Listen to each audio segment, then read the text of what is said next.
ஓம் முருகா வெற்றிவேல் முருகா வேலுண்டு வினையில்லை மயிலுண்டு பயமில்லை. என் அன்பு தங்கமே, நீயும் உன் துணையும் சற்று மனக்கசப்பால் சில சண்டைகள் ஏற்பட்டதால் பிரிந்திருக்கின்றீர்கள். அவர் மீது உனக்கு அதிகமான கோபம் இருக்கின்றது. ஏனென்றால் தவறு புரிந்தது அவர்தானே. அவர் தவறு இழுத்து விட்டார்.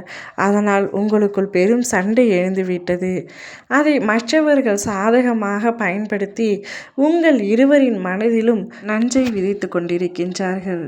நீ கோபப்படுவது நியாயம்தான். அதில் எந்த தவறும் நான் சொல்லவில்லை. அவர் தவறு புரிந்து விட்டார். அவர் இப்படிப்பட்ட தவறை புரிந்திருக்க கூடாது என்பது எனக்கும் புரிகின்றது. ஆனால் தவறு நடந்துவிட்டது. அதனால் உன்னிடம் பேசாமல் இருக்கின்றார். உன்னிடம் பேசாமல் இருப்பது இன்னும் உனக்கு அதிக அளவிற்கு கோபத்தை உண்டாக்கிறது என்பதும் எனக்கு தெரிகின்றது. தவறு புரிந்தது அவர்தானே. என்னிடம் மன்னிப்பு கேட்டு மன்றாடி என்னை சமாதானப்படுத்த வேண்டும் அல்லவா? அது அவருடைய கடமை தானே என்று நீ சொல்கின்றாய். உன் பக்கம் நியாயம் உள்ளது தங்கமே. நீ கோபப்பட்டது சரிதான். உன்னுடைய பக்கம் எந்தவித தவறும் இல்லை. ஆனால் குற்ற உணர்ச்சியால் மட்டுமே உன்னிடத்தில் பேசாமல் இருக்கின்றார். அவர் தவறு புரிந்ததை உணர்ந்து விட்டார். மனதார உன்னிடத்தில் அப்பொழுதே மன்னிப்பு கேட்டு விட்டார். ஆனால் அந்த கோபத்தில் நீ அவருடைய மன்னிப்பை ஏற்கும் பக்குவத்தில் இல்லை. இப்பொழுது சில தினங்களுக்குள் உனக்கு சற்று கோபம் குறைந்துள்ளது. ஆனால் அவர் இன்னும் பயந்து கொண்டு தான் இருக்கின்றார். உன்னிடத்தில் பேசாமல் இருக்க அவராலும் முடியவில்லை தான். ஆனால் அவர் வந்து பேசிய பொழுது நீ மீண்டும் சண்டை போடுவாய் என்ற பயத்தினாலும் பிரச்சனை இன்னும் அதிகமாகும் என்ற பயத்தினாலும் அவர் செய்த தவறை நீ எப்படி மன்னிக்கப் போகின்றாய் என்ற குற்ற உணர்ச்சியாலும் தான் உன்னிடத்தில் பேசாமல் இருக்கின்றார். தவிர உன் மீது பாசம் இல்லாமல் இல்லை தங்கமி.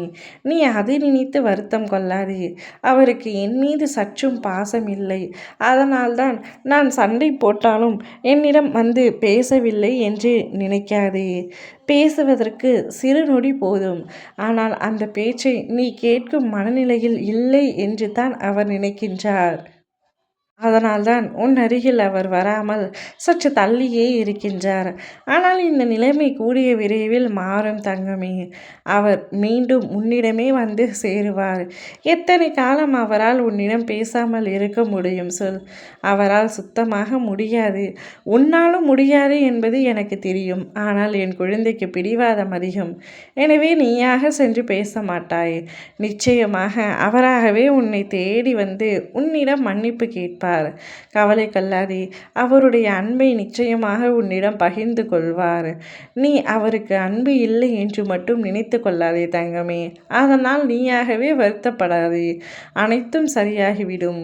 ஓ முருகா வெற்றிவேல் முருகா.